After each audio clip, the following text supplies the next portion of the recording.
Mutton कढ़ाई तो आपने बहुत बार खाई है, लेकिन आज आपसे शेयर कर रही हूँ बहुत लजीज, बहुत स्पेशल मटन कोयला कढ़ाई की रेसिपी, वो भी हाईवे स्टाइल में।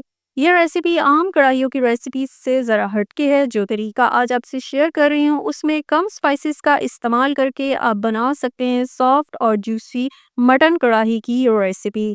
बहुत ही कमाल की रेस्टोरेंट स्टाइल रेसिपी बनने वाली है, तो इसे देखने के लिए एंड तक मुझे फॉलो कीजिए। अस्सलामुअलैकुम, welcome to my channel nourish kitchen menu. Recipe पसंद आए तो लाइक और शेयर कीजिए, साथ चैनल को सब्सक्राइब करके सपोर्ट देना मत भूलिएगा। यहीं से रेसिपी को शुरू करती हूँ। इस रेसिपी को बनाने के लिए लिया है प्रेशर कुकर और उसमें डाल रही हूँ मटन। तकरीबन आधा किलो यह मटन है, जिसमें हड्डियाँ और बोटियाँ शामिल हैं।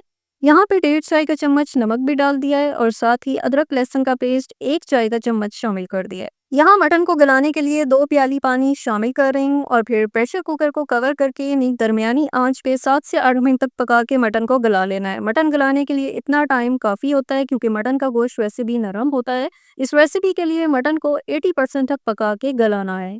यहाँ कढ़ाई रेसिपी के लिए तैयार कर रही हूँ स्पेशल मसाला, जिसके लिए डाला है पैन में 1 खाने का चम्मच खुश्क धनिया, साथ में साबुत जीरा 1 चाय का चम्मच, सूखी हुई साबुत गोल लाल मिर्च 4 से 5 अदद, 1 अदद बड़ी इलायची, लौंगे 5 से 6 और साबुत काली मिर्च 7 से 8। इन तमाम साबुत मसालों को बिल्कुल हल्की आंच पे 2 से 3 मिनट ड्राई रोस्ट करना है। ड्राई रोस्ट करने से इन मसालों का फ्लेवर डबल हो जाता है।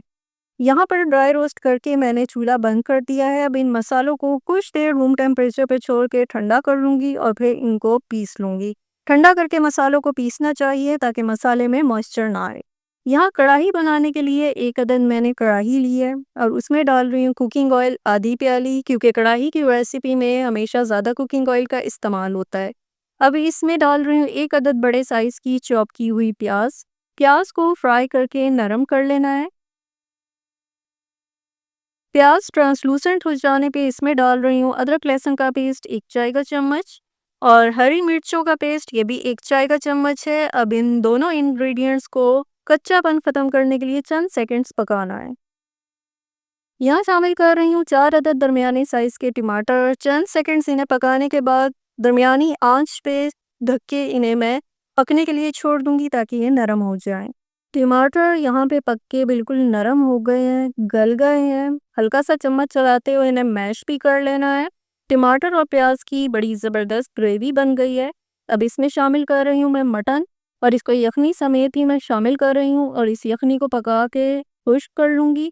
साथ डाल रही हूँ इसमें आधे चाय का चम्मच पिसी हुई हल्दी, आधा चाय का चम्मच पिसी हुई सूरख मिर्च और स्पेशल किस्म का कढ़ाई मसाला जो मैंने पीस के रखा था वो भी इसमें डाल रही हूँ।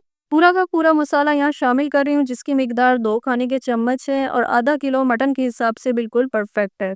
यहाँ पर शुरू करनी है मटन की भुनाई। हल्के हाथों से ही चम्मच चलाना है, क्योंकि मटन 80% पहले ही मैंने पका के गला लिया था। इसका गोश्त नरम होता है, तो यहाँ भुनाई करते हुए इस बात का ख्याल रखना है। अब यहाँ शामिल कर रही हूँ साबुत हरी मिर्चें 3 अदद और अदरक के स्लाइसेस थोड़े से। रेस्टोरेंट्स में बिल्कुल इसी तरह से कढ़ाई को सर्व किया जाता है। अब यहाँ इसकी इतनी देर भुनाई करनी है कि इसमें मौजूद ऑयल सेपरेट हो जाए। और जिन व्यूअर्स ने अभी तक चैनल को सब्सक्राइब नहीं किया है उनसे रिक्वेस्ट है चैनल सब्सक्राइब करें, साथ बेल आइकन प्रेस करें ताकि न्यू रेसिपीज़ के नोटिफिकेशन आप तक पहुँचते रहें। कढ़ाई की खूब अच्छी तरह भुनाई हो गई है और कोयला कढ़ाई की रेसिपी है, तो अब दे रही हूँ कढ़ाई को कोयले का धुआं। कोयला बीच में रख के हल्का सा ऑयल डाला है और इसे कवर करके अब 2 मिनट के लिए मैं छोड़ दूंगी ताकि अच्छी तरह से कढ़ाई में कोयले का धुआं लग जाए। कोयले का धुआं लगाने से कढ़ाई में बड़ा ही कमाल का फ्लेवर आ जाता है। 2 मिनट के बाद मैंने इसका ढक्कन उठाए थे और यहाँ इस पे स्प्रिंकल कर दिया है मैंने थोड़ा सा हरा धनिया और थोड़े से स्लाइसेस अदरक के। चम्मच चला के यहाँ मिक्सिंग कर लेनी है ताकि पूरी तरह से स्मोक का फ्लेवर कढ़ाई में शामिल हो जाए। यहाँ दिखाऊं तो मटन बहुत ही सॉफ्ट है, बहुत ही जूसी और टेंडर है। जो तरीका मैंने आपको सिखाया है उससे ना सिर्फ ये कढ़ाई खाने में लजीज है, मटन भी बहुत टेंडर बना है, बहुत ही सॉफ्ट और जूसी बना है। तो ये रेसिपी जो है किसी भी मौके पे बनाने के लिए बड़ी परफेक्ट है। मेहमानों के लिए बनाएं, आप किसी खास मौके पे, दावत पे, जब दिल चाहे आप इसे बना सकते हैं।